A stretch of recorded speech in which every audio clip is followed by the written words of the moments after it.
ആധുനികവൽക്കരിക്കുകയും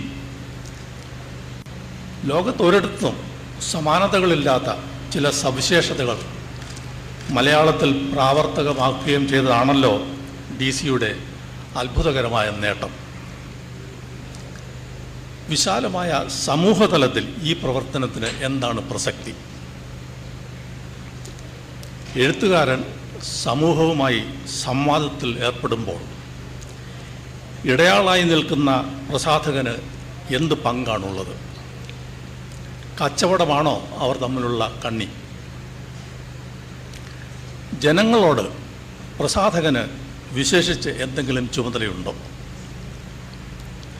വികസിത രാജ്യങ്ങളിൽ പ്രസാധന രംഗത്തുള്ള ചലനങ്ങൾ ഇന്ത്യയിലും കേരളത്തിലും നാം ശ്രദ്ധിക്കേണ്ടതുണ്ടോ?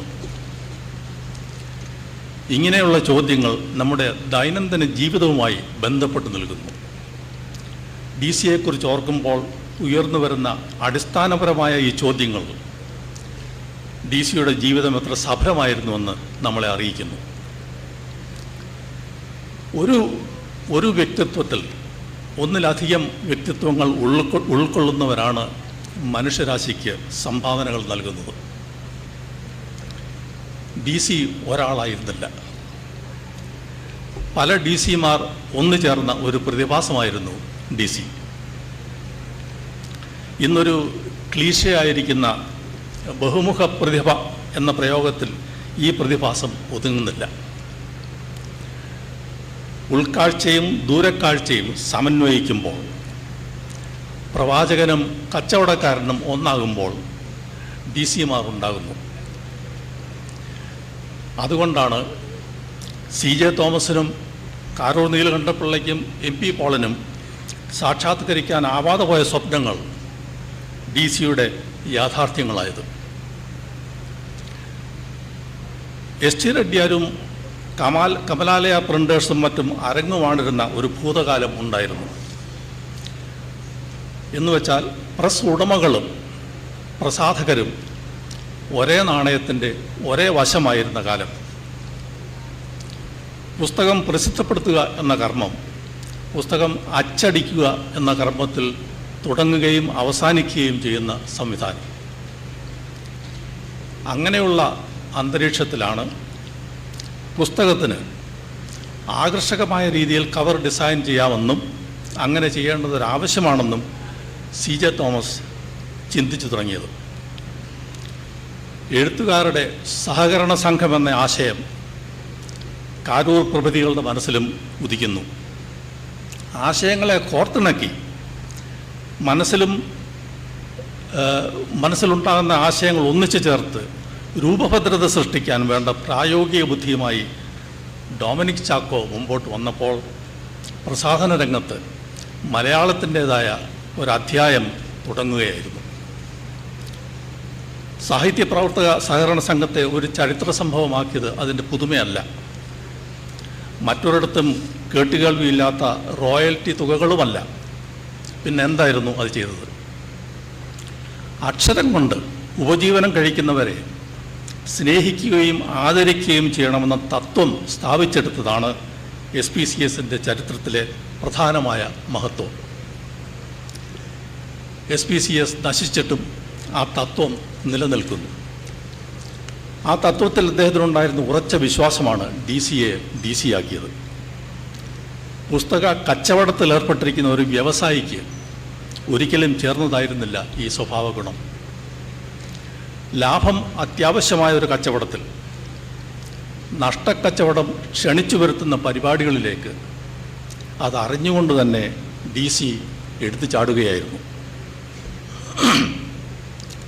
എടുത്തു ചാടിയത് DC ആയതുകൊണ്ട് പിന്നെ നമ്മൾ കണ്ടത് അത്ഭുതങ്ങളായിരുന്നു. വ്യവസായിയായ DC വ്യവസായി അല്ലാതാവുന്നതും വ്യവസായി അല്ലാതായ DC വ്യവസായത്തിൽ വിജയിക്കുന്നതും നാം നേരിട്ട് കണ്ട മായാജാലമാണ്. എഴുത്തുകാർ ദുർമാർഗികളും ദരിദ്രരുമായ ക്ഷുദ്രജീവികളാണെന്ന പൊതുവായ അഭിപ്രായം തിരുത്തുന്നതിൽ DC വഹിച്ച പങ്ക് കുറച്ചൊന്നുമല്ല. എഴുത്തുകാർക്ക് അവർ അർഹിക്കുന്ന സ്ഥാനം നേടിയെടുത്തതിലൂടെ മലയാള സംസ്കാരത്തിൽ ഒരു ദിശാമാറ്റം സൃഷ്ടിക്കുകയായിരുന്നു ഡി സിയുടെ കാലത്തെ SPCS. SPCS തകർന്നപ്പോഴും DC വളർന്നു. ആർക്കും കൈകൊടുത്ത് കയറ്റാൻ കഴിയാത്ത വിധം SPCS കുഴിയിൽ വീണു. ആ കുഴിയിൽ കൂടെ ചാടി ആത്മാഹൂതി നടത്താതെ തനിക്ക് തൻ്റേതായ വഴിയുണ്ടെന്ന് DC തിരിച്ചറിഞ്ഞു. അവിടെയാണ് DC കാലത്തെ തിരിച്ചറിയാൻ കഴിഞ്ഞ ദീർഘദർശിയായത്. പിന്നീട് അങ്ങോട്ട് DC ബുക്സ് സമർത്ഥമായ രീതിയിൽ കച്ചവടം നടത്തി. ഒപ്പം മലയാളി എഴുത്തുകാർക്ക് ഒരു ലൈഫ് ബോട്ട് ഉണ്ടാക്കി കൊടുക്കുകയായിരുന്നു ആ ദീർഘദർശി ചെയ്തത്. ആ രക്ഷാവഞ്ചിയിൽ കയറി മറുകരെ എത്തിയ എത്രയോ എഴുത്തുകാർ നമ്മുടെ ഇടയിലുണ്ട്. വെറും സാധാ എഴുത്തുകാരല്ല, ബഷീർ മുതൽ വിജയൻ വരെയുള്ള ജീനിയസുകൾ എന്ന് തന്നെ പറയട്ടെ ആ പട്ടികയിൽ ഉൾപ്പെടുന്നു. ഇന്ത്യയിലെ മറ്റ് ഭാഷകളിലോ ഇംഗ്ലീഷിലോ പ്രസാധന രംഗത്ത് അർത്ഥവത്തായ ചലനങ്ങൾ ഇല്ലാതിരുന്നപ്പോഴാണ് മലയാളത്തിലെ ഒറ്റയാൻ പ്രസ്ഥാനം ചരിത്രം സൃഷ്ടിച്ചത്. ഓൾ ഇന്ത്യ തലത്തിൽ അറിയപ്പെട്ടിരുന്ന 2 or 3 സ്ഥാപനങ്ങൾ മാത്രമാണ് പ്രസാധന രംഗത്ത് ഉണ്ടായിരുന്നത്. ഏഷ്യ പബ്ലിഷിംഗ് ഹൗസ്, വികാസ് ഇത്യാദി.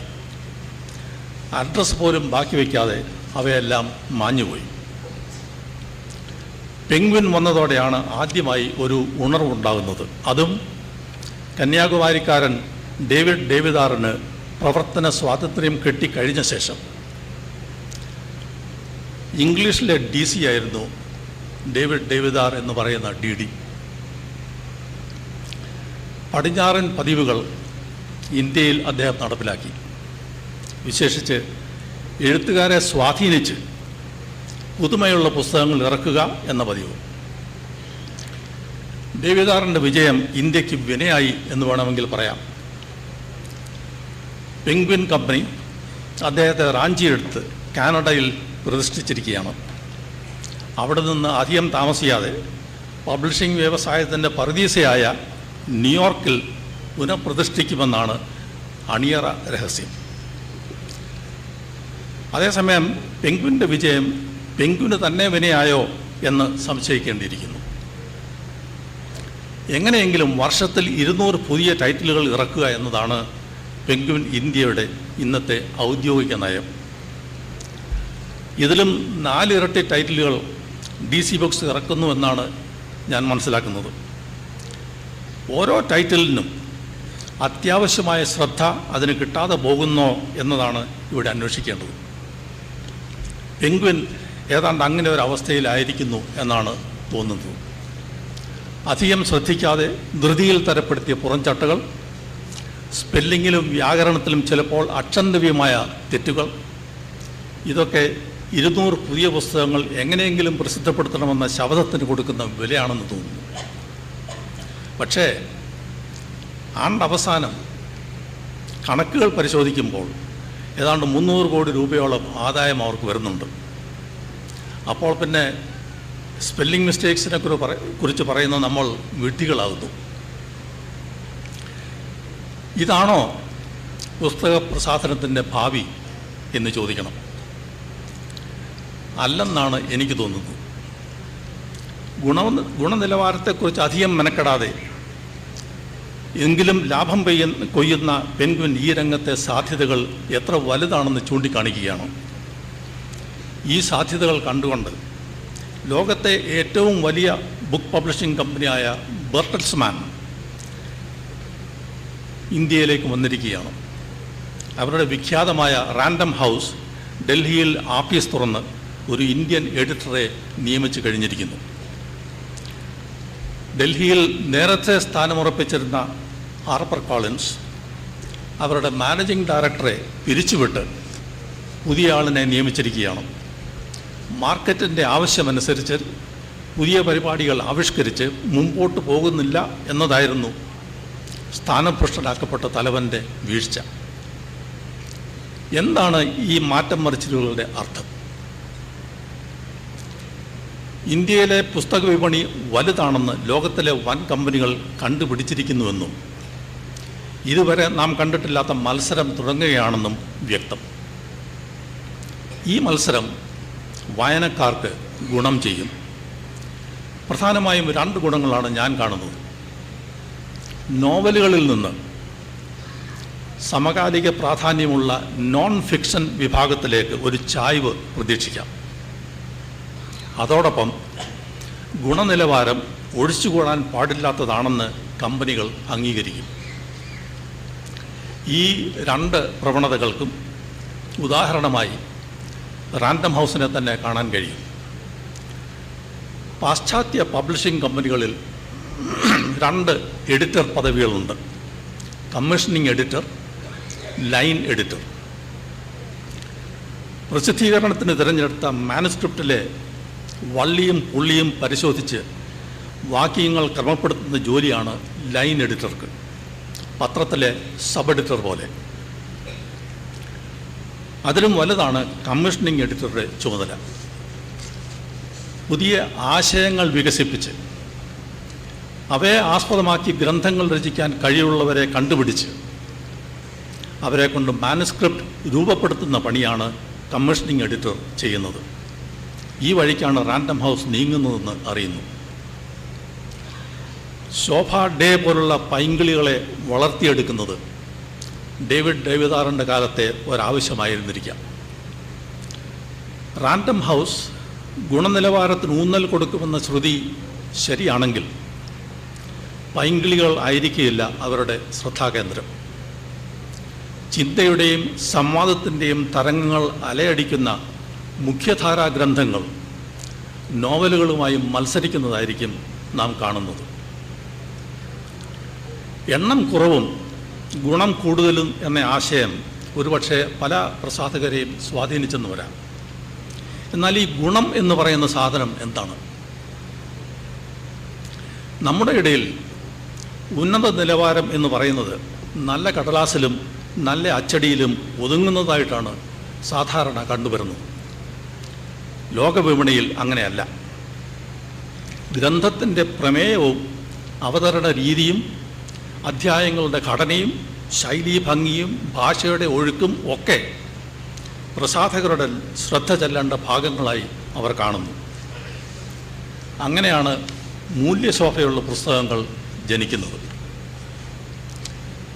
അവതരണ രീതിയിലും ഭാഷയിലും മറ്റും പ്രസാധകന് പങ്കുണ്ടെന്ന് സമ്മതിച്ചു കൊടുക്കാൻ നമ്മുടെ എഴുത്തുകാർക്ക് അല്പം ബുദ്ധിമുട്ട് കാണും. എന്നാൽ ബുക്ക് എഡിറ്റർ അല്ലെങ്കിൽ കമ്മീഷനിങ് എഡിറ്റർ എന്നയാൾ ഗ്രന്ഥകർത്താവിൻ്റെ കൂടെ ഇരുന്ന് ഉടച്ചു വാർക്കലും മിനുക്കുപണികളും ചെയ്യുക എന്നത് പടിഞ്ഞാറ് പതിവ് പരിപാടിയാണ്. ഗബ്രിയേൽ മാർക്കേസിൻ്റെ ആദ്യത്തെ ഇംഗ്ലീഷ് പരിഭാഷയായ 100 Years of Solitude എഡിറ്റ് ചെയ്തത് ഇന്ത്യക്കാരനായ സണ്ണി മേത്ത ആയിരുന്നു. മാർക്കേസിന് പോലും എഡിറ്ററുടെ സേവനം ലഭ്യമായിരുന്നു, പ്രയോജനപ്രദമായിരുന്നു എന്നർത്ഥം. ആ മാസ്റ്റർ പീസിൻ്റെ ഗ്രന്ഥകർത്താവിനെ പോലെ എഡിറ്ററെയും ഒരു സെലിബ്രിറ്റിയാക്കി. ഇന്ന് സണ്ണി മേത്ത പ്രസാധക രംഗത്തെ സമുന്നതനായ പ്രതിഭയായി ലോകമെങ്ങും ആദരിക്കപ്പെടുന്നു. ബട്ടൽസ്മാൻ്റെ ന്യൂയോർക്കിലെ സർവാധികാരിയും റാൻഡം ഹൗസിൻ്റെ നേതാവും അദ്ദേഹം തന്നെ. സൽമാൻ റഷ്ദിയെക്കുറിച്ച് കേട്ടിട്ടുള്ള ഒരു കഥ ഇവിടെ പ്രസക്തമാണ്. ഇംഗ്ലണ്ടിലെ പ്രസാധക പതിവനുസരിച്ച് മിഡ് നൈറ്റ് ചിൽഡ്രൻ എന്ന നോവൽ ഒരു ബുക്ക് എഡിറ്റർ ജോലി ചെയ്ത നോവലാണ്. ആ ബുക്ക് എഡിറ്റർ ശ്രദ്ധാപൂർവം എഡിറ്റ് ചെയ്ത് പരിഷ്കരിച്ച് മിനുസപ്പെടുത്തിയ ശേഷമാണ് മിഡ് നൈറ്റ് ചിൽഡ്രൻ പ്രസിദ്ധപ്പെടുത്തിയത്. ആ മഹത് ഗ്രന്ഥത്തിൻ്റെ പ്രഭാവലയത്തിൽ അതിപ്രശസ്തനായി കഴിഞ്ഞപ്പോൾ റഷ്ദിക്ക് പുതിയ ചിന്താഗതികൾ അനുഭവപ്പെട്ടു. തൻ്റെ ഭാഷയിൽ കൈവയ്ക്കാൻ മറ്റുള്ളവർക്ക് എന്ന അവകാശം എന്ന ചിന്ത ഉയർന്നു വന്നു. പിന്നീട് വന്ന ഫ്യൂറി എന്ന നോവൽ യാതൊരു എഡിറ്റിങ്ങും ഇല്ലാതെയാണ് ഇറങ്ങിയത്. ആ നോവൽ കൃഷ്ണൻ നായർ സാറിൻ്റെ ഭാഷയിൽ പറഞ്ഞാൽ ഷവറാണെന്നാണ് കേട്ടിട്ടുള്ളത്. ഞാൻ വായിച്ചിട്ടില്ല, കേട്ടുകേൾവിയാണ്. ആധുനിക വിശ്വസാഹിത്യത്തിൽ എഡിറ്റിങ്ങിൻ്റെ ആവശ്യം ഒരിക്കലും ഇല്ലാതിരുന്ന ഒരു പ്രതിഭ മാത്രമേ ഉള്ളൂ എന്നാണ് എൻ്റെ അറിവ്, നൈപോൾ. അതിന് കാരണമുണ്ട്. കഥ പറയാൻ തുടങ്ങുന്നതിന് മുമ്പേ ഭാഷയുടെ വൈശിഷ്ട്യം പൂർണ്ണതയിലെത്തിക്കുക എന്ന കർത്തവ്യം ഒരു തപസ്യ പോലെ സാധിച്ചെടുത്ത ആളാണ് VS നൈപോൾ. വാക്കുകൾ പോകട്ടെ, ഫുൾ സ്റ്റോപ്പുകളും കോമകളും പാരഗ്രാഫുകളും മറ്റും കലാരൂപങ്ങളായി കണ്ട രാജശില്പിയായിരുന്നു നൈപോൾ. നൈപോൾ തന്നെ നൈപോളിൻ്റെ എഡിറ്ററായിരുന്നു എന്ന് സാരം. ഇങ്ങനെയുള്ള എഡിറ്റിംഗ് സമ്പ്രദായവും പുതിയ വിഷയങ്ങളെക്കുറിച്ചുള്ള അന്വേഷണങ്ങളും യാഥാർത്ഥ്യമായാൽ ഇന്ത്യയിലെ പ്രസാധന രംഗത്ത് മുമ്പുണ്ടായിട്ടില്ലാത്ത മുന്നേറ്റങ്ങൾ കാണാനാകുമെന്ന് നിശ്ചയമാണ്. ഇതോടൊപ്പം ആലോചിക്കേണ്ട ഒരു സുപ്രധാന വിഷയമാണ് നീഷ് പബ്ലിഷിങ്ങിൻ്റെ ആവശ്യകത. നീഷ് പബ്ലിഷിംഗ്, സവിശേഷ മേഖലകളുമായി ബന്ധപ്പെട്ട പ്രസിദ്ധീകരണം. ചില പ്രത്യേക സാഹിത്യ താൽപ്പര്യങ്ങളെ പ്രോത്സാഹിപ്പിക്കുക, അല്ലെങ്കിൽ അധികാരികൾ അസ്വീകാര്യമായി കാണുന്ന ആശയങ്ങളെ സ്വീകരിക്കുക തുടങ്ങിയ ഉദ്ദേശങ്ങൾ വച്ചുകൊണ്ട് പ്രസിദ്ധീകരണ രംഗത്ത് സജീവമായി പ്രവർത്തിക്കുന്ന കമ്പനികൾ പടിഞ്ഞാറൻ ഭാഷകളിൽ ധാരാളമുണ്ട്. ചെറുതെങ്കിലും സമൂഹത്തിൽ അവയ്ക്കുള്ള പ്രാധാന്യം വലുതാണ്. ഈ വിഭാഗത്തിൽപ്പെടുന്ന ചില കമ്പനികൾ നമ്മളുടെ ഇടയിലുമുണ്ട്. കാളി ഫോർ വിമൻ, കൽക്കട്ടയിലെ സീഗൾ ബുക്സ് തുടങ്ങിയ സ്ഥാപനങ്ങൾ സ്തുത്യർഹമായ സേവനം അവർ അനുഷ്ഠിക്കുന്നു. എന്നാൽ പടിഞ്ഞാറോട്ട് നോക്കുമ്പോഴാണ് ഇങ്ങനെയുള്ള സംരംഭങ്ങളുടെ സാധ്യതകൾ നാം മനസ്സിലാക്കുന്നത്. ഒരു ഉദാഹരണം എക്കോ പ്രസ് എന്ന അമേരിക്കൻ സ്ഥാപനമാണ്. ലാറ്റിൻ അമേരിക്കയിലെയും യൂറോപ്പിലെയും കവികളെ ഇംഗ്ലീഷിൽ അവതരിപ്പിക്കുന്ന ദൗത്യമാണ് എക്കോ പ്രസ് സ്വയം സ്വീകരിച്ചത്. നോവലുകളും യാത്രാ വിവരണങ്ങളും ക്രമേണ അവരുടെ പട്ടികയിൽ ഇടം കൊണ്ടു. ഇവിടെ ശ്രദ്ധിക്കേണ്ടത് സാധാരണ വായനക്കാരെ അല്ല അവർ ഉന്നം വെച്ചത് എന്ന കാര്യമാണ്. അർപ്പണബോധത്തോടെ സാഹിത്യത്തെ സമീപിക്കുന്ന ന്യൂനപക്ഷത്തിനു വേണ്ടിയായിരുന്നു അവരുടെ പ്രസിദ്ധീകരണങ്ങൾ. എഴുത്തിൻ്റെ നിലവാരം അത്യുന്നതമായിരിക്കണമെന്ന് അവർ ഉറപ്പുവരുത്തി. ലാഭം വളരെ തുച്ഛമായിരുന്നെങ്കിലും എക്കോ പ്രസിൻ്റെ പ്രശസ്തി അസൂയാവഹമായിരുന്നു. 1949 HarperCollins company Ecco Press വിലയ്ക്ക് വാങ്ങി. ഹാർപ്പർ കോളിൻസിൻ്റെ ഉടമസ്ഥനായ റൂപ്പർട്ട് മർഡോക്ക് കച്ചവട ലാഭത്തിന് വേണ്ടി എന്തും ചെയ്യാൻ മടിക്കാത്ത ആളാണ്. പക്ഷേ എക്കോ പ്രസിൻ്റെ നയപരിപാടികളിൽ യാതൊരു മാറ്റവും വരുത്താതെ പഴയതുപോലെ തുടർന്നു പോകണമെന്നാണ് ഹാർപ്പർ കോളിൻസിൻ്റെ തീരുമാനം. പ്രസാധകർക്ക് സാമൂഹികമായ ചില ഉത്തരവാദിത്വങ്ങളുണ്ടെന്ന് ഹാർപ്പർ കോളിൻസ് സമ്മതിക്കുകയാണ് ഇവിടെ. ചരിത്രത്തിൽ എക്കോ പ്രസിനേക്കാൾ സ്ഥാനം നേടിയ സ്ഥാപനമാണ് പാരീസിൽ പ്രവർത്തിച്ചിരുന്ന ഗ്രോവ് പ്രസ്. മറ്റുള്ളവർ തൊടാൻ ഭയപ്പെട്ടിരുന്ന കൃതികൾ ഗ്രോവ് പ്രസ് പ്രസിദ്ധപ്പെടുത്തി. അങ്ങനെ വെളിച്ചം കണ്ട ക്ലാസിക്കുകൾ അനവധിയാണ്. D.H. ലോറൻസിൻ്റെ ലേഡി ചാറ്റർലീസ് ലവർ, ഹെൻറി മില്ലറിൻ്റെ ട്രോപ്പിക് ഓഫ് ക്യാൻസർ തുടങ്ങിയ പേരുകേട്ട അശ്ലീല സാഹിത്യം, പല പ്രസാധകരും തിരിച്ചയച്ച സാമുവൽ ബെക്കറ്റിൻ്റെ വെയിറ്റിംഗ് ഫോർ ഗോഡോ എന്ന നാടകം, പിന്നെ ജെയിംസ് ജോയ്സ്, ഷാങ് ഷെനെ തുടങ്ങിയ വലിയ വലിയ എഴുത്തുകാരുടെ കൃതികൾ. ഗ്രോവ് പ്രസ് എന്ന് പറയുമ്പോൾ സാഹിത്യപ്രേമികൾക്ക് ഇന്നും ഒരു ത്രില്ലാണ്. സ്ഥാപകൻ്റെ കാലശേഷം ഗ്രോവിൻ്റെ ഉടമസ്ഥത അമേരിക്കയിലെ അറ്റ്ലാന്റിക് പ്രസ് ഏറ്റെടുത്തു. പഴയ വിപ്ലവ വീര്യം നിലനിർത്താൻ ഇപ്പോഴും സ്ഥാപനം ശ്രമിക്കുന്നു. സവിശേഷ മേഖലകളെക്കുറിച്ച് പറയുമ്പോൾ മാർഗദർശികൾ എന്ന് വിശേഷിപ്പിക്കാവുന്നത് ഒരാൾ നമ്മുടെ VK കൃഷ്ണമേനോനായിരുന്നു എന്ന് മറന്നുകൂടാ. ബോട്ട്ലി ഹെഡ് എന്ന സ്ഥാപനത്തിൽ എഡിറ്ററായിരിക്കുമ്പോൾ തന്നെ സാമൂഹ്യ പ്രസക്തിയുള്ള ചരിത്രത്തിലുണ്ടാകുന്ന മാറ്റങ്ങളെ അന്വേഷിക്കുന്ന ഗൗരവ സാഹിത്യത്തിൽ കൃഷ്ണമേനോനുള്ള താല്പര്യം പ്രകടമായിരുന്നു. 2 പ്രത്യേക പരമ്പരകൾ അദ്ദേഹം ആ കാലത്ത് സംഘടിപ്പിച്ചു. 20th സെഞ്ച്വറി ലൈബ്രറി എന്ന പേരിലും ടോപ്പിക്കൽ ബുക്സ് എന്ന പേരിലും. ഈ ആശയത്തിൻ്റെ വിപുലീകരണമായി പുതിയൊരു മോഹം കൃഷ്ണമേനോനെ പിടികൂടി. മൂല്യവത്തായ പുസ്തകങ്ങൾ ഇറക്കുന്നു എന്നുള്ളത് ശരി, പക്ഷെ അവ തുച്ഛമായ വിലയ്ക്ക് സാധാരണക്കാരുടെ കയ്യിലെത്തിക്കേണ്ടതും അത്യാവശ്യമാണ് എന്ന് കൃഷ്ണമേനോന് തോന്നി. ബോഡ്ലി ഹെഡിലെ സഹപ്രവർത്തകനായ അലൻ ലേനുമായി രാപ്പകൽ ചർച്ചകൾ നടത്തി. ഇരുവരും ബോഡ്ലി ഹെഡ് വിട്ട് പെൻഗ്വിൻ ബുക്സ് എന്ന പ്രസ്ഥാനം ആരംഭിച്ചു. താമസിയാതെ അവർ തെറ്റിപ്പിരിഞ്ഞു. പിൽക്കാലത്ത് സ്ഥാപനത്തിൻ്റെ ചരിത്രം രേഖപ്പെടുത്തിയപ്പോൾ ആ ആശയത്തിൻ്റെ പിതൃത്വം അലൻ ലെയ്ൻ ഏറ്റെടുക്കുകയായിരുന്നു. കൃഷ്ണമേനോൻ തഴയപ്പെട്ടു. എന്നാൽ പെൻഗ്വിൻ്റെ ഇരട്ടയായ പെലിക്കൻ ബുക്സിൽ നിന്ന് കൃഷ്ണമേനോനെ ഒഴിവാക്കാൻ ആർക്കും സാധിക്കുമായിരുന്നില്ല. കാരണം ആ പ്രത്യേക നോൺ ഫിക്ഷൻ വിഭാഗത്തിൻ്റെ പുസ്തകങ്ങളിൽ ആദ്യത്തെ പേജിൽ തന്നെ Pelican books edited by V K Krishna Menon എന്ന് അച്ചടിച്ചു വന്നിട്ടുണ്ട്. പുതിയ തത്വചിന്തകളും ശാസ്ത്ര സാങ്കേതിക വിഷയങ്ങളെക്കുറിച്ചുള്ള വിജ്ഞാനവും സമൂഹത്തിൽ പ്രചരിപ്പിക്കണമെന്നതായിരുന്നു പെലിക്കൻ ബുക്സിൻ്റെ ലക്ഷ്യം. ശ്രദ്ധേയമായ ആനുകാലിക പ്രാധാന്യമുള്ള പുസ്തകങ്ങൾ പുറത്തിറങ്ങി, കണ്ടതിനപ്പുറം കാണുന്ന ഗ്രന്ഥങ്ങൾ. മറ്റു പ്രസാധകർ പ്രസിദ്ധീകരിച്ച പുസ്തകങ്ങളും സാധാരണക്കാർക്ക് വേണ്ടി പെലിക്കൻ വീണ്ടും പ്രസിദ്ധപ്പെടുത്തി. ബെർണാഡ് ഷായുടെ ഇൻ്റലിജൻറ്റ് വുമൺസ് ഗൈഡ്, H.G. വെൽസിൻ്റെ A Short History of the World, Julian ഹക്സ്ലിയുടെ എസേസ് ഇൻ പോപ്പുലർ സയൻസ് തുടങ്ങിയ സുപ്രധാന ഗ്രന്ഥങ്ങൾ കൃഷ്ണമേനോൻ്റെ ആഭിമുഖ്യത്തിൽ ജനപ്രീതി നേടി. പെലിക്കൻ പ്രസിദ്ധപ്പെടുത്തിയ ഒരു പുസ്തകം, അതിനെക്കുറിച്ച് 2 വാക്ക് പറയാൻ ഞാൻ ആഗ്രഹിക്കുകയാണ്. ഇന്നത്തെ പ്രസാധകർക്കും വഴികാട്ടിയായി നിൽക്കുന്ന ഒരു പുസ്തകമാണിത്. നമ്മുടെ ഇടയിൽ അധികപ്പെടാത്ത പുസ്തകം. പേര് ലാസ്റ്റ് ആൻഡ് ഫസ്റ്റ് മെൻ, അവസാനത്തെയും ആദ്യത്തെയും മനുഷ്യർ. ഗ്രന്ഥകർത്താവ് ഒലാഫ് സ്റ്റേപ്പിൾഡർ.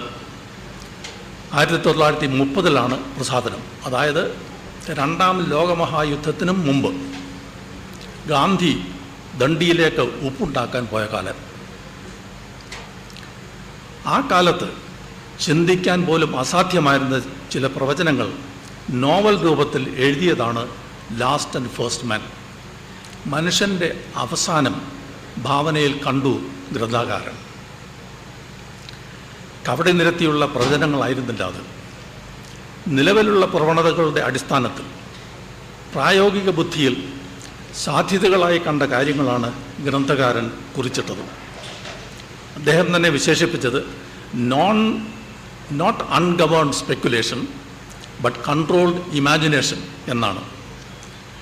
അഭ്യൂഹങ്ങളല്ല, അച്ചടക്ക വിധേയമായ ഭാവന. എന്താണ് സ്റ്റേപ്പിൾഡൺ കൺട്രോൾഡ് ഇമാജിനേഷനിൽ കൂടെ കണ്ടെത്തിയ കാര്യങ്ങൾ? 70 കൊല്ലങ്ങൾ മുമ്പ് അദ്ദേഹം പറഞ്ഞു, റഷ്യയിലെ സോവിയറ്റ് കമ്മ്യൂണിസം തകരും. യൂറോപ്പിൽ തമ്മിൽ തല്ലുന്ന രാജ്യങ്ങൾ യോജിച്ച് ഒരു കൺഫെഡറസി, ഒരു യൂണിയൻ ഉണ്ടാക്കും. അമേരിക്കയിൽ സന്മനസ്സുള്ളവരെ പുറന്തള്ളി പ്രാകൃത സ്വഭാവക്കാർ, ക്രൂഡർ സോർട്ട് ഓഫ് അമേരിക്കൻസ് അധികാരത്തിൽ വരും. ഏഷ്യയുടെ നേതൃസ്ഥാനത്തേക്ക് ചൈന വളരും. അമേരിക്കൻ സാമ്രാജ്യത്വത്തോടുള്ള വെറുപ്പും ഭയവും കാരണം ചൈനയും ഇന്ത്യയും അടുപ്പത്തിലാകും. അങ്ങനെ പോകുന്നു പ്രവചനങ്ങൾ. കാലഘട്ടം മറക്കരുത്. സോവിയറ്റ് യൂണിയൻ സൂപ്പർ പവറായി വളരുന്ന കാലത്ത്, മാവോ സേതുങ് ഒളിപ്പോരാളിയായി ഗുഹകളിൽ താമസിക്കുന്ന കാലത്ത്, ജോർജ് ബുഷ് എന്ന ക്രൂഡർ സോർട്ട് ഓഫ് അമേരിക്കൻ ഭീകരൻ ജനിക്കുന്നതിനും 16 വർഷം മുമ്പ്. Thank you sir. അടുത്തതായി പുസ്തക പ്രകാശനമാണ്. അതിനായി ശ്രീ പുനത്തൽ കുഞ്ഞബ്ദുള്ളയും ആ പുസ്തകം ഏറ്റുവാങ്ങുന്നതിനായി പ്രൊഫസർ അമ്പലപ്പുഴ രാമവർമ്മയും ക്ഷണിക്കുന്നു.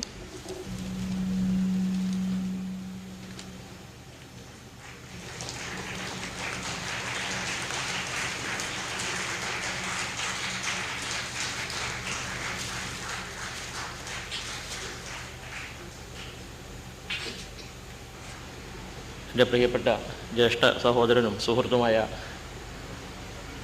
TJS George, professor Ambalappuzha Ramavarma, പ്രിയപ്പെട്ട സുഹൃത്തുക്കളെ, സഹോദരന്മാരെ, ഇന്നത്തെ ഈ വലിയ ചടങ്ങിൽ ഞങ്ങൾ എഴുത്തുകാരെ സംബന്ധിച്ചിടത്തോളമുള്ള ഈ വലിയ ചടങ്ങിൽ ഭാഗഭാക്കാവാനും DC എഴുതിയ ഈ പുസ്തകം പ്രകാശനം ചെയ്യുവാനും എനിക്ക് സാധിച്ചതിന് വളരെ സന്തോഷമുണ്ട്. അങ്ങനെ ഒരു അവസരം ഒരുക്കി തന്ന DC ബുക്സിൻ്റെ ഭാരവാഹികളോട് ഞാൻ അഗൈതവുമായി നന്ദി ആദ്യമായി രേഖപ്പെടുത്തുന്നു.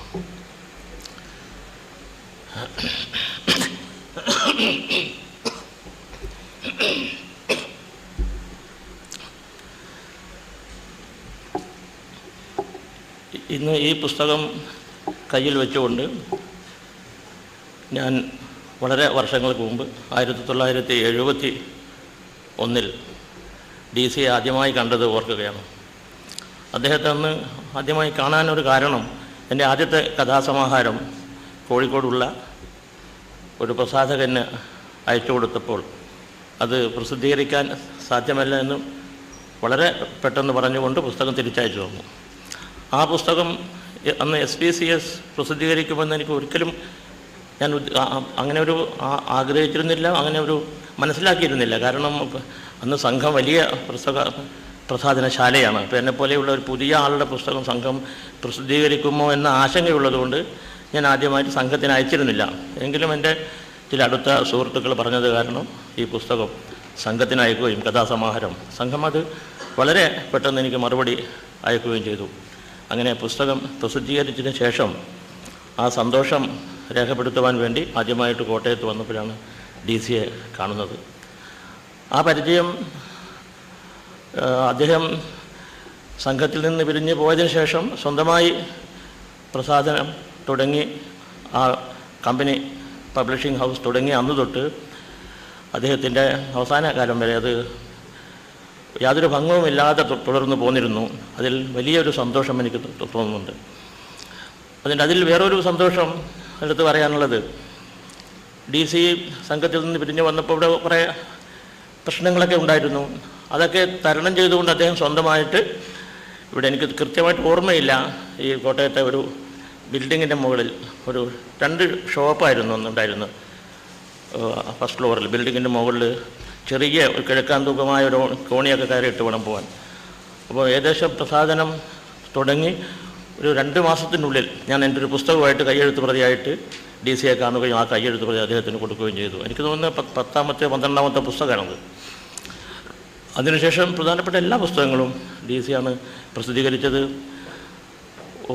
എപ്പോഴും അദ്ദേഹത്തെ വന്ന് കാണുമ്പോഴൊക്കെ ഉപദേശ രൂപേണയല്ല, വളരെ രസകരമായിട്ട് ഒരു ഹ്യൂമർ സറ്റയറോട് കൂടിയിട്ട് തെറ്റായ കാര്യങ്ങളൊക്കെ അദ്ദേഹം എപ്പോഴും പറഞ്ഞു തരുമായിരുന്നു. അത് പുസ്തക പ്രസാധനവുമായിട്ട് ബന്ധപ്പെട്ടതും എഴുത്തുമായിട്ട് ബന്ധപ്പെട്ടതും കാര്യങ്ങളാണ്.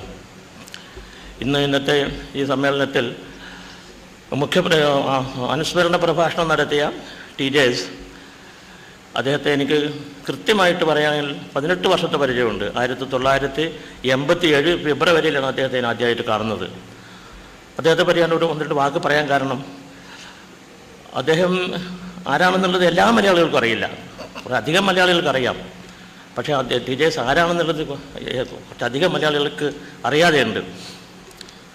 അദ്ദേഹത്തെ ഞാൻ നേരത്തെ പറഞ്ഞ് 18 വർഷം മുമ്പ് പരിചയപ്പെട്ട അന്ന് തൊട്ട് ഞങ്ങൾ ഒരുമിച്ച് ഏകദേശം ഒരു 14 ദിവസം ഒരു ഫിലിം ജൂറി കമ്മിറ്റിയിൽ ജൂറിയായിട്ട് ഞങ്ങൾ അടുത്തടുത്ത റൂമിൽ താമസിച്ചിരുന്നു.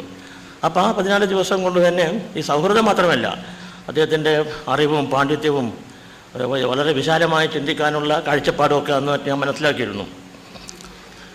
പത്രപ്രവർത്തനം മാത്രമല്ല, അദ്ദേഹം വലിയ പോത്തൻ ജോസഫിനെ പോലെയും കുൽദീപ് നെയ്യാറെ പോലെയൊക്കെയുള്ള ആ സ്ഥാനത്തുള്ള അതേ സ്ഥാനം വഹിക്കുന്ന അത്രയും കഴിവും ബലവുമുള്ള പത്രപ്രവർത്തകൻ ആണ്. മാത്രമല്ല അദ്ദേഹം ഗ്രന്ഥകാരൻ കൂടിയാണ്. അദ്ദേഹം എഴുതിയ ജീവചരിത്രങ്ങൾ 2 പുസ്തകം ഞാൻ വായിച്ചിട്ടുണ്ട്. ആദ്യം എഴുതിയ VK കൃഷ്ണമോഹനെ കുറിച്ചുള്ള അദ്ദേഹത്തിൻ്റെ ബയോഗ്രഫി. അവസാനം ഞാൻ വായിച്ച നർഗീസായിരുന്നു. അവസാനത്തെ 2 പുസ്തകങ്ങൾ വായിച്ചത് ധാരാളം എഴുതിയിട്ടുണ്ട്. പിന്നെ അവസാനത്തെ ഒരു പുസ്തകം ഞങ്ങൾ പലപ്പോഴും ബാംഗ്ലൂരിലൊക്കെ പോകുമ്പോൾ അത്യാവശ്യത്തിന് പോകുമ്പോൾ എപ്പോൾ പോയാലും ഏത് സമയത്ത് പോയാലും ജോർജിന് TJസിനെ വിളിക്കും.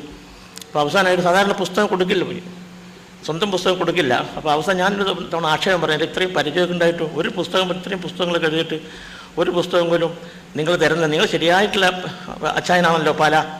അപ്പോൾ അന്ന് എനിക്ക് ഒരു പുസ്തകം ഒപ്പിട്ട് കോട്ടബിൾ കൊട്ടേഷൻസ്, ഞാനൊരു അമൂല്യ ഗ്രന്ഥമായിട്ട് ഇന്നും അതിനേക്ക് കുറച്ച് അത് മറിച്ച് നോക്കി അതിൽ കാര്യങ്ങളൊക്കെ നമുക്കൊരു കഥ എഴുതാൻ പറ്റും, അല്ലെങ്കിൽ ഒരു കവിത എഴുതാൻ പറ്റും. അതിൽ കഥയും കവിതയും ഒക്കെ ഉണ്ട്. അപ്പോൾ ഇത്രയും അദ്ദേഹത്തെക്കുറിച്ച് ഞാൻ പരാമർശിച്ചത് ഞാൻ ഈ നേരത്തെ പറഞ്ഞ ഈ കാര്യം കൊണ്ടാണ്. ഇവിടെ ഇന്ന് പ്രകാശനം ചെയ്ത പുസ്തകം നല്ല രസമുള്ള പേര് തന്നെയാണ്. ഇന്നലെ ഞാൻ ചോദിച്ചു പിന്നെ ശ്രീകുമാരോട്, ഇന്നലെ എനിക്ക് പുസ്തകം കിട്ടിയത്, ഞാൻ എന്താണ് ഏത് പുസ്തകമാണ്? അപ്പം ശ്രീകുമാരനോട് പറഞ്ഞു, രഹസ്യമാണ്, പുറത്ത് പറയരുത്. അപ്പോൾ എന്താണ്? അപ്പോൾ ആ പുസ്തകത്തിൻ്റെ പേര് തന്നെയായിരുന്നു. അപ്പോൾ DC-യുടെ ഒരു ആ പേരിൽ പോലും ഒരു പ്രത്യേകതയുണ്ട്. ഇതിൻ്റെ പുസ്തകത്തിൻ്റെ ഉള്ളടക്കത്തെക്കുറിച്ച് ഞാൻ അധികം സംസാരിക്കുന്നില്ല.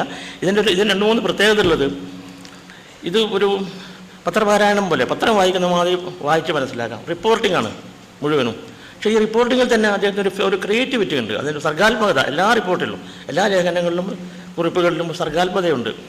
ഇതൊക്കെ എനിക്ക് തോന്നുന്നത് പത്രത്തിൽ വന്നതാണ്. 10 മാസത്തിനുള്ളിൽ എഴുതിയ ലേഖനങ്ങളാണ്. 1989 തൊട്ട് 90 വരെയുള്ള, ജനുവരി തൊട്ട് മാർച്ച് വരെയുള്ള ഒരു 10 മാസത്തെ അദ്ദേഹം പത്രങ്ങളിലും മാസികകളിലും എഴുതിയ കുറിപ്പുകളും ലേഖനങ്ങളുമാണ്. അപ്പോൾ ഒരു വർഷത്തെ ചരിത്രമുണ്ട് ഇതിലൊരുപാട് വ്യക്തികളെ പരാമർശിക്കുന്നുണ്ട്, ഒരുപാട് സംഭവങ്ങൾ പരാമർശിക്കുന്നുണ്ട്. അതിന് ഈ വ്യക്തികളെ പരാമർശിക്കുമ്പോഴും സംഭവങ്ങളെ പരാമർശിക്കുമ്പോഴും അതിനെക്കുറിച്ച് എഴുതുമ്പോഴൊക്കെ ഒരു വലിയ കാഴ്ചപ്പാട് അദ്ദേഹത്തിനൊരു കാഴ്ചപ്പാടുണ്ട്. ആ വലിയ വിശാലമായ ഒരു കാഴ്ചപ്പാടിൽ കൂടിയാണ് എല്ലാ സംഗതികളും കാണുന്നത്. പക്ഷേ ഈ കാണുന്ന കാഴ്ചപ്പാടിന് ഒരുമിച്ച് തന്നെ അദ്ദേഹം സറ്റയർ ഭയങ്കര ലളിതങ്ങളുണ്ട്. പല സ്ഥലങ്ങളിൽ നമുക്ക് ലളിത ആസ്വദിക്കാം. അപ്പോൾ ഇത്തരത്തിലുള്ള DC-യുടെ ഞങ്ങളൊക്കെ ബഹുമാനിക്കുന്ന ഞങ്ങളെപ്പോലെയുള്ള അനേകായിരം ആളുകൾ, അനേകായിരം എഴുത്തുകാർ, 1000 കണക്കിന് എഴുത്തുകാരുടെ പുസ്തകം പ്രസിദ്ധീകരിച്ച DC-യുടെ ഈ പുസ്തകം ഇന്ന് പ്രകാശിപ്പിക്കാൻ കഴിഞ്ഞതിൽ എനിക്ക് കൂടുതൽ സന്തോഷമുണ്ട്. ഇതിപ്പോൾ DC എനിക്ക് തോന്നുന്നു 2 ദിവസത്തെ 5 പുസ്തകമാണ്. 2 ദിവസം കൊണ്ട് 5 പുസ്തകം പുറത്തു വരുന്നുണ്ട്. 800-ലധികം പുസ്തകങ്ങൾ കഴിഞ്ഞ വർഷത്തെ DC-ക്ക് ഇറക്കാൻ കഴിഞ്ഞു. നേരത്തെ അനുസ്മരണ പ്രഭാഷണത്തിൽ അദ്ദേഹം അതിനെ താരതമ്യപ്പെടുത്തുകയുണ്ടായി മറ്റ് പ്രസാധകരുമായിട്ടൊക്കെ. ഇപ്പോൾ ഇന്ത്യയിലെ ഏറ്റവും വലിയ പ്രസാധകനായി മാറിക്കഴിഞ്ഞു. അപ്പോൾ ഇപ്പോൾ ഞങ്ങളൊക്കെ എന്തെഴുതിയാലും അത് DC പ്രസിദ്ധീകരിക്കുന്നു. പുതിയ ധാരാളം എഴുത്തുകാർ വന്നു, ധാരാളം പുതിയ എഴുത്തുകാർ, ധാരാളം കഥ എഴുത്തുകാർ, ധാരാളം നോവൽ എഴുത്തുകാരൊക്കെ വന്നു. അവരുടെയൊക്കെ പുസ്തകങ്ങൾ കഴിയുന്നത്ര DC പുസ്തകം ഇറക്കുന്നുണ്ട്, പുസ്തകം പ്രസിദ്ധീകരിക്കുന്നുണ്ട്. അപ്പോൾ അത് എത്രമാത്രം നല്ല എഴുത്തുകാരുടെ എത്രമാത്രം നല്ല പുസ്തകങ്ങൾ പുറത്തു വരുന്നുണ്ട് എന്നതിനെക്കുറിച്ചൊക്കെ ഇവിടെ പരാമർശിക്കുകയുണ്ടായി. അപ്പോൾ എനിക്ക് നേരത്തെ ഒരു കാര്യം ഇതിൻ്റെ കൂടെ പറഞ്ഞതാണെങ്കിലും പറയുകയാണ്. മലയാളത്തിൽ നമുക്കുള്ള ഏറ്റവും വലിയ പ്രസിദ്ധീകരണ രംഗത്ത് നമുക്ക് ഏറ്റവും വലിയൊരു പ്രശ്നം, നമുക്ക് പ്രസാധകൻ്റെ കൈവശം പല ഓഫീസിൽ നല്ല എഡിറ്റേഴ്സ് ഇല്ല. കേരളത്തിൽ മലയാളത്തിൽ എഡിറ്റേഴ്സ് ഇല്ല. ഇപ്പോൾ ഈയിടെ ഒരു ഉദാഹരണത്തിന് ഞാൻ കഴിഞ്ഞ 3 മാസത്തിനുള്ളിൽ പുതിയ എഴുത്തുകാരുടെ, പുതിയ നോവലിസ്റ്റുകളുടെ 3 പുസ്തകം വാങ്ങിച്ചു. ഞാൻ പേര് പറയുന്നില്ല, കാശ് കൊടുത്ത് വാങ്ങിച്ചു. 3 പുസ്തകം വായിച്ചിട്ട്, കാരണം എങ്ങനെയാണ് പുതിയ നോവൽ എഴുത്തുകാർ, പുതിയ കഥാകൃത്തുക്കൾ അവരെങ്ങനെ ചിന്തിക്കുന്നു, അവരെങ്ങനെ എഴുതുന്നു, എങ്ങനെയുണ്ട്, എന്താണ് അവരുടെ സ്റ്റൈൽ, അവരുടെ രചനാ രീതി എന്താണ്, ഏത് രീതിയിൽ ചിന്തിക്കുന്നത്, ഏത് വിഷയമാണ് അവർ കൈകാര്യം ചെയ്യുന്നത്. ഞങ്ങളെപ്പോഴും കുറച്ചുകൂടി മുതിർന്ന എഴുത്തുകാരൊക്കെ എപ്പോഴും പുതിയ ആളുകൾ എങ്ങനെ ചിന്തിക്കുന്നു എന്നത് കൃത്യമായിട്ട് മനസ്സിലാക്കണം. ആ മനസ്സിലാക്കാൻ വേണ്ടിയാണ് 3 പുസ്തകങ്ങൾ വാങ്ങിച്ചത്. 250, 80, 70 റുപ്യയുടെ നോവലുകളായിരുന്നു. അപ്പോൾ എനിക്ക് തോന്നി ഇതൊക്കെ 100-150 പേജുള്ള പുസ്തകങ്ങളാണ്. അത് നല്ലൊരു എഡിറ്റർ ഉണ്ടായിരുന്നെങ്കിൽ, എൻ്റെ അടക്കം ഞാൻ പറയുകയാണ്, എൻ്റെ നോവലുകളും കഥകളും അടക്കം പറയായിരുന്നു. നല്ലൊരു എഡിറ്റർ ഉണ്ടായിരുന്നെങ്കിൽ ആ 150 പേജുള്ളത് ഒരു 120 അത് 110 പേജാക്കി ചുരുക്കാൻ പറ്റുമായിരുന്നു. അപ്പോൾ അങ്ങനെ ഒരു എഡിറ്ററെ വെച്ച് പേജ് ചുരുക്കുമ്പോൾ പ്രസാധകൻ വായനക്കാരൻ്റെ തൻ്റെ കടമ നിർവഹിക്കുന്നത്. വായനക്കാരൻ്റെ പണമാണ് നമ്മൾ പോക്കറ്റ് അടിക്കുന്നത്. കാരണം അവർ ഞാൻ പറയാം, എൻ്റെ അടക്കം, ഞാൻ എന്ന എഴുത്തുകാരൻ അടക്കം പറയുകയാണ്. അപ്പോൾ അതിൻ്റെ ഒരു അഭാവം നമുക്കുണ്ട്. ആ അഭാവം നികത്തണമെങ്കിൽ നല്ല എഡിറ്റേഴ്സ് തന്നെ വേണം. അപ്പം നമ്മൾ മലയാളത്തിലെ മലയാളികൾക്ക് എഴുത്തുകാരായ മലയാളികൾക്ക് ഒരു ദോഷമുണ്ട്. എന്ത് എഴുതിയാലും താൻ എഴുതിയതൊക്കെ വലിയ കേമമാണെന്നുള്ള ധാരണ എല്ലാ ആൾക്കും ഉണ്ട്. ഒരു വരി വിട്ടൊരു കവിതയിൽ ചെറിയ വരി പിന്നെ കറക്റ്റ് ചെയ്തിട്ടുണ്ടെങ്കിൽ, അല്ലെങ്കിൽ ചെറുകഥയിൽ ഒരു പാരഗ്രാഫ് വിട്ടിട്ടുണ്ടെങ്കിൽ പത്രാധിപരുടെ കയർക്കുന്ന എഴുത്തുകാരുണ്ട്. അത് ശരിയല്ല. എഡിറ്റിംഗ് എന്ന് പറഞ്ഞാൽ പത്രാധിപരുടെ ധർമ്മമാണ്, അദ്ദേഹത്തിൻ്റെ കടമയാണ്, അദ്ദേഹത്തിൻ്റെ നിക്ഷിപ്തമായ അധികാരം. അവർക്കത് എഡിറ്റ് ചെയ്യാം. അത് അങ്ങനെ ഒരു കഥ അല്ലെങ്കിൽ നോവൽ, കവിത ഒരു പത്രാധിപർക്ക് ഒരു എഡിറ്റർ അയച്ചു കൊടുക്കുകയാണെങ്കിൽ അവർക്ക് അവന് ധർമ്മമുണ്ട്. അത് അവരുടെ അവകാശമാണ് എഡിറ്റ് ചെയ്യുക എന്നുള്ളത്. ഇന്ന് കഥയും നോവലും എല്ലാം ഇത് പുറത്തു വരുന്നു. ഇന്നിപ്പം ധാരാളം ആളുകൾ പുതിയ എഴുത്തുകാർ വന്നിരിക്കുന്നു.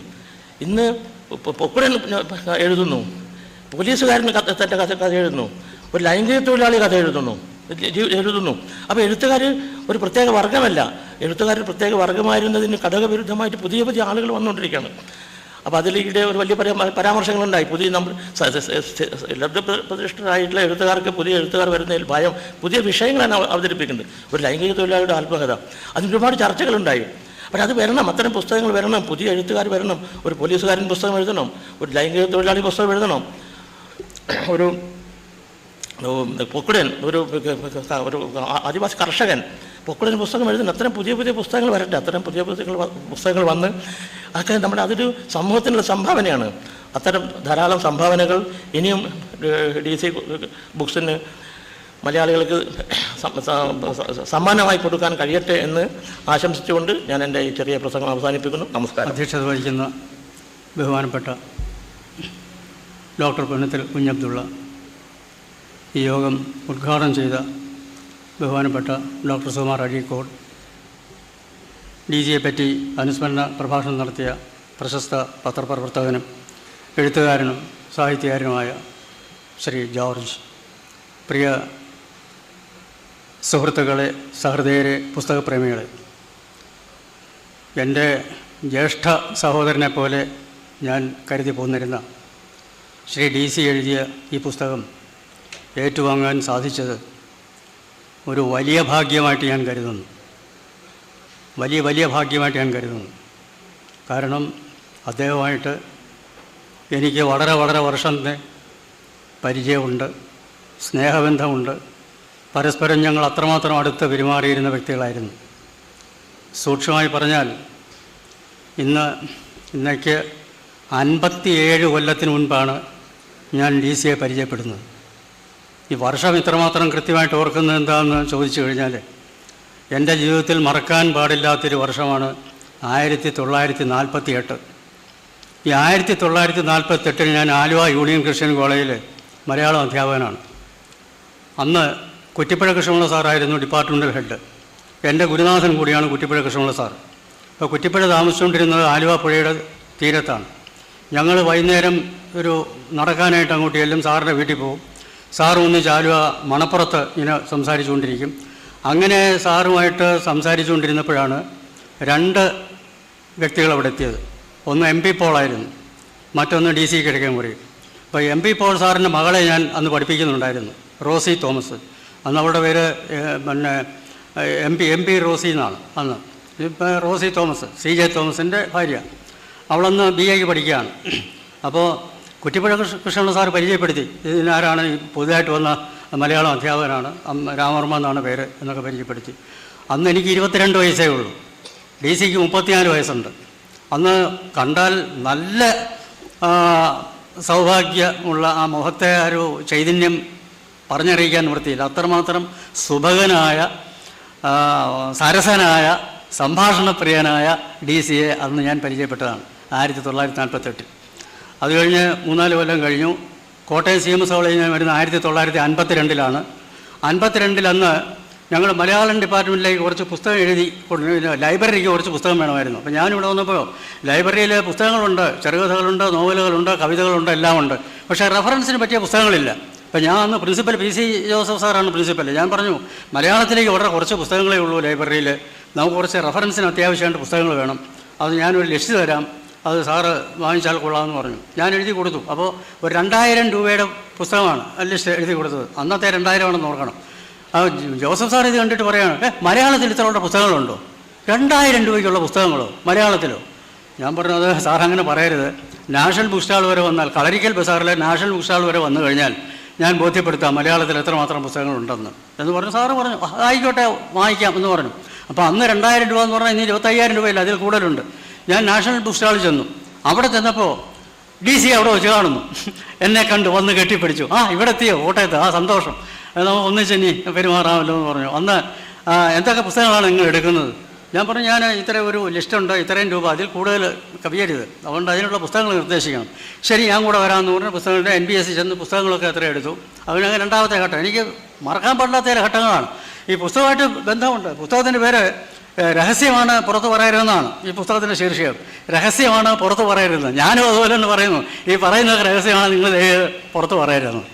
പിന്നെ ഈ പുസ്തകത്തിൻ്റെ ഈ ശീർഷകം കണ്ടപ്പോൾ ഞാൻ ഒരു വലിയൊരു പ്രസിദ്ധ പദ്യം ഞാൻ ഓർത്തു.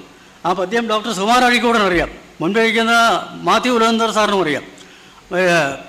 ഭവഭൂതി എന്ന് പറയുന്നൊരു മലയാളം സംസ്കൃത മഹാകവി കാളിദാസൻ്റെ സമശീർഷനായ എന്ന് തന്നെ പറയാം ഭവഭൂതി ഉത്തരാമേരിതം നാടകം എഴുതിയിട്ടുണ്ട്. ആ ഉത്തരാമേരിതം നാടകം തർജ്ജമ ചെയ്തത് ചമ്പത്തിൽ ചാത്തുക്കുട്ടി മന്നാടിയാരാണ്. ഈ ചമ്പത്തിൽ ചാത്തുക്കുട്ടി മന്നാടിയാർ എന്നുള്ള പേര് ഈ ശ്ലോകത്തിൽ വരത്തക്കവണ്ണമാണ് അതിൽ നിബന്ധിച്ചിരിക്കുന്ന ഒരു ശ്ലോകം. അത് ഈ നടി സൂത്രധാരനോട് ചോദിക്കും, ഈ നാടകം ആരാണ് തർജ്ജമ ചെയ്തത്? ഞാൻ പറയാം എന്ന് പറഞ്ഞു. ചാരത്ത് നിൽക്ക് മുട്ടിക്കൊണ്ട് ആരെന്നോതാം രഹസ്യമായി, മറന്നാൽ കൂടി നീ ആർക്കും അറിയിക്കൊല്ല മൽപ്രിയെന്ന്. ഞാൻ പറയാം, ചാരത്ത് നിൽക്ക് മുട്ടിക്കൊണ്ട്, നീ എന്നോട് ചേർന്ന് നിൽക്കൂ. ചേർന്ന് നിന്ന് കഴിഞ്ഞാൽ ചാരത്ത് നിൽക്ക് മുട്ടിക്കൊണ്ട് ആരെന്നോതാം രഹസ്യമായി, മറന്നാൽ കൂടി നീ ആർക്കും അറിയിക്കൊല്ല മൽപ്രിയെന്നാണ്. മറന്നാൽ പിന്നെ എങ്ങനെ അറിയിക്കുന്നത്? ആണ് ശരി, ഫലിതമാണ്. മറന്നാൽ കൂടി നീ ആർക്കും അറിയിക്കൊല്ല മൽപ്രിയെ. ഇത് ഓരോ അക്ഷരം മാറ്റി മാറ്റി വെച്ചാൽ ചാത്തുക്കുട്ടി മന്നാടിയാർന്ന് വരും. ചാരത്ത് നിൽക്കു മുട്ടിക്കൊണ്ട് ആരെന്നോതാം രഹസ്യമായി, മറന്നാൽ കൂടി നീ ആർക്കും അറിയിക്കൊല്ല മൽപ്രിയ എന്നുള്ളത് ചാത്തുക്കുട്ടി മന്നാടിയാർ. അതാണ് ശ്ലോകം. വെറുതെ വന്നു ഇങ്ങനെ ഇങ്ങനെ രഹസ്യമാണ് പുറത്ത് പറയരുത് എന്നുള്ളത്. പിന്നെ കോട്ടയത്ത് വന്ന് വടക്കാംകുറായരായവർമ്മയുടെ അനുസ്മരണ ഒരു യോഗം കോട്ടയത്തുണ്ടായിരുന്നു. DC എന്നോടാണ് പറഞ്ഞത്, നിങ്ങൾ മതി മുഖ്യ പ്രഭാഷകനായിട്ട് നിങ്ങൾ മതി എന്ന് പറഞ്ഞു. ചുരുക്കം പറഞ്ഞാൽ DC കിഴക്കമുറി എൻ്റെ ജ്യേഷ്ഠ സഹോദരനായിരുന്നു, എൻ്റെ ഉപദേഷ്ടാവായിരുന്നു, എൻ്റെ അഭ്യുദയകാംക്ഷിയായിരുന്നു. ഞങ്ങൾ ലോക മലയാള സമ്മേളനം നടന്നു പുതുശ്ശേരി രാമേന്ദ്രൻ്റെ നേതൃത്വത്തിൽ. വള്ളത്തോളിൻ്റെ ഗൃഹത്തിൽ പോയി. വള്ളത്തോളിൻ്റെ പത്നിയാണെന്ന് ദീപശിഖ കൊടുത്തി തന്നത്. ഇങ്ങോട്ട് മടങ്ങി വരുന്ന വഴിക്ക് എറണാകുളത്ത് വന്നു. അവൻ DC ഉണ്ട്, ഞാനും ഉണ്ട്. എറണാകുളത്ത് വന്നപ്പോൾ ഉച്ചയ്ക്ക് ഊണ് കഴിക്കാൻ നല്ല വിശപ്പ് എല്ലാവർക്കും. എറണാകുളത്ത് ഏതെങ്കിലും ഒരു ഹോട്ടലിൽ കയറി ഉണ്ടാലെത്താമെന്ന് ചോദിച്ചു. അപ്പോൾ DC പറഞ്ഞു, വരട്ടെ, എനിക്ക് പിന്നെ ലളിതാംബിക അന്തർജനത്തിൻ്റെ വീട്ടിൽ പോകണം, പാലായിൽ രാമപുരത്ത്. അവിടെ ചെന്നിട്ടേ ഊണ് കഴിക്കുന്നുള്ളൂ. അപ്പോൾ അവരോട് എന്താ ഈ ലളിതാംബിക അന്തർജനത്തിൻ്റെ അത്ര ശരി, അവിടെ ചെന്നല്ലേ ഊണ് കഴിക്കുന്നുള്ളൂ. ഞാൻ പറഞ്ഞിട്ടുണ്ട് ഇന്ന ദിവസം വരുമെന്ന്, അന്തർജനം അവിടെ എനിക്ക് പായസം കരുതി വെച്ചിട്ടുണ്ടെന്ന് പറഞ്ഞു. അപ്പോൾ ഞാനും പറഞ്ഞു, ഞാനും അപ്പോഴേ ഊണ് കഴിക്കുന്നുള്ളൂ. കാരണം എനിക്ക് വെജിറ്റേറിയൻ മീൽസാണ്. DCയും വെജിറ്റേറിയനാണ്, പ്യുവർ വെജിറ്റേറിയനാണ് DC. ഞാനും വെജിറ്റേറിയനാണ്. അപ്പോൾ പറഞ്ഞു, DCയോട് ഞാൻ ചോദിച്ചു, പാലായി രാമപുരത്ത് ചെന്നപ്പോൾ അന്ന് ഈ ലളിതാംബിക അന്തർജനം സ്വന്തമായിട്ട് പാകപ്പെടുത്തിയ പാൽപ്പായസം അന്ന് വന്നിരിക്കുന്നു. എന്ത് രുചിയായിരുന്നു ആ പായസത്തിന്! അത്ര ബന്ധമായിരുന്നു അന്തർജനമായിട്ട് DC-ക്ക് ഉണ്ടായിരുന്നത്. ഒരു ദിവസം ഞങ്ങൾ ഒന്നിച്ചൊരു മുറിയിൽ താമസിച്ചിട്ടുമുണ്ട്. അപ്പോൾ താമസിക്കുമ്പോൾ എനിക്കറിയാം DC-യുടെ ജനേരിയകൾ എങ്ങനെയായിരുന്നു.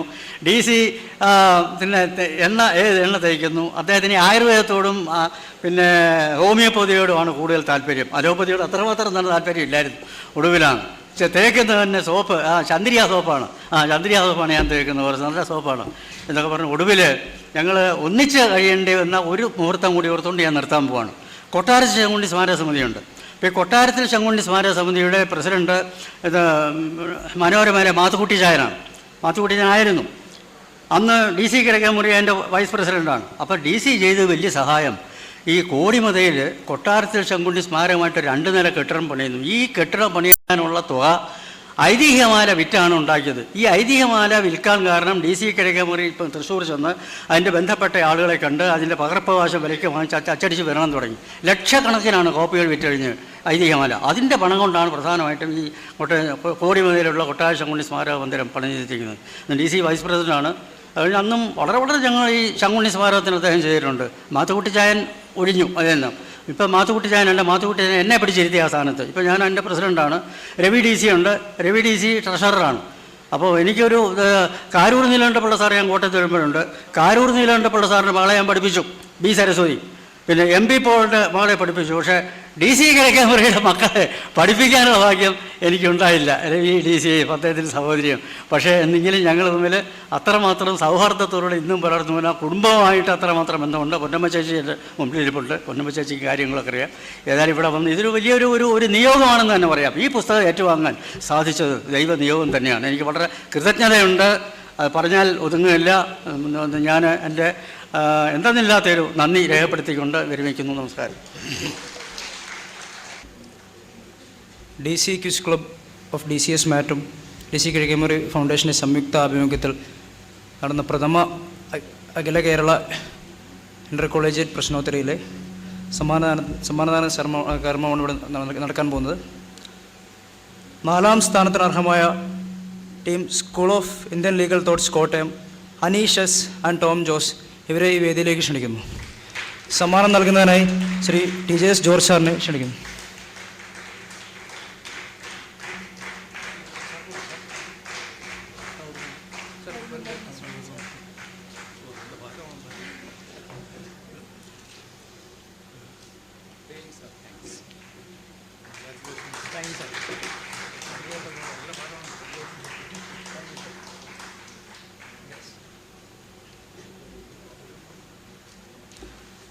അടുത്തത് 3ാം സ്ഥാനത്തിന് അർഹമായ Arun Warrier and Abid of National Institute of Technology Kozhikode.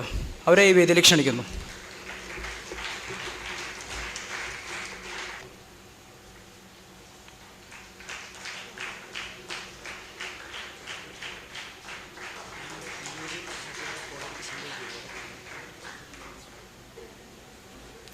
അടുത്ത 2ാം സ്ഥാനത്തിന് അർഹമായ Binu Thomas, Arun Vikram Dev of law academy Thiruvananthapuram. അവരെ ഈ വേദിയിലേക്ക് ക്ഷണിക്കുന്നു.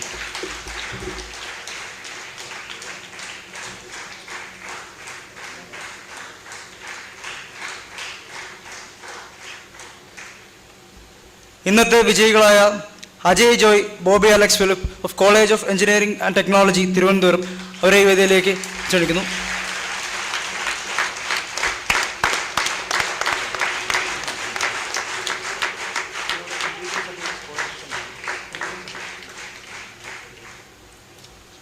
അടുത്തത് ഞങ്ങളുടെ പ്രിയപ്പെട്ട ക്വിസ് മാസ്റ്റർ ശ്രീ എബ്രഹാം ജോസഫ് സാറാണ്.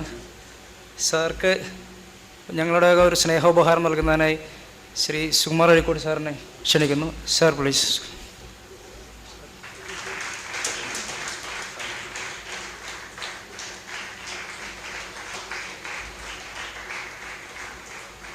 നന്ദി സർ.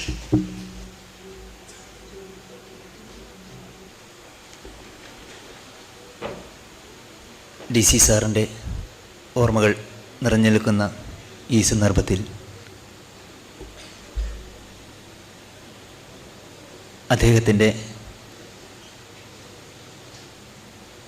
ഓർമ്മകളെ, അദ്ദേഹത്തെക്കുറിച്ചുള്ള ഓർമ്മകളെ നമ്മളുടെ മുന്നിലേക്ക് കൊണ്ടുവന്ന നമ്മുടെ പ്രിയപ്പെട്ട ശ്രീ സുകുമാർ അഴീക്കോട് സാറിന് നിങ്ങളുടെ ഏവരുടെയും പേരിലും DC പ്രവർത്തകരുടെ പേരിലും ഞാൻ നന്ദി രേഖപ്പെടുത്തട്ടെ.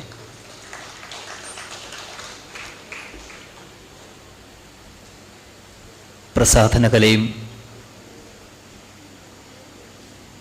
DC സാറും പ്രസാധന രംഗത്തെ പുതിയ മാറ്റങ്ങളുമെല്ലാം നമ്മുടെ മുന്നിൽ നിരത്തിക്കൊണ്ട് നമ്മളെ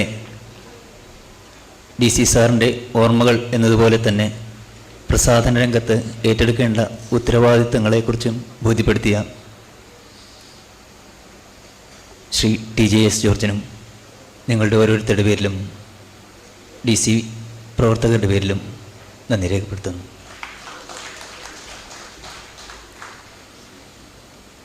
പുസ്തക പ്രകാശനം നിർവഹിച്ച നമുക്കെല്ലാം പ്രിയപ്പെട്ട DC ബുക്സിൻ്റെ പ്രധാനപ്പെട്ട എഴുത്തുകാരിൽ ഒരാളായ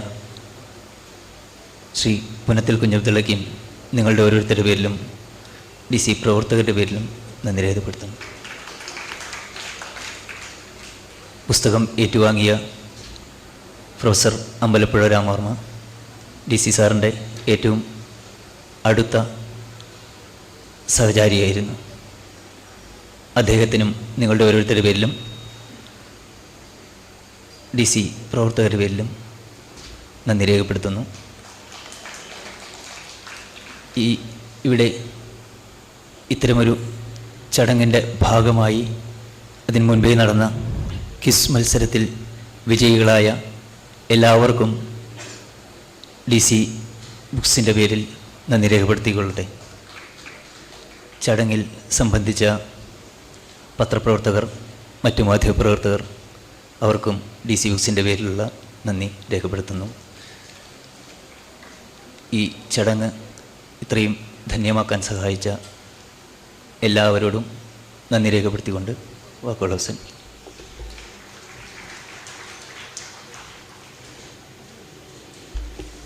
ഇതോടുകൂടി യോഗം അവസാനിക്കുകയാണ്. ഈ യോഗത്തിൽ പങ്കെടുത്ത എല്ലാവർക്കും നന്ദി രേഖപ്പെടുത്തുന്നു.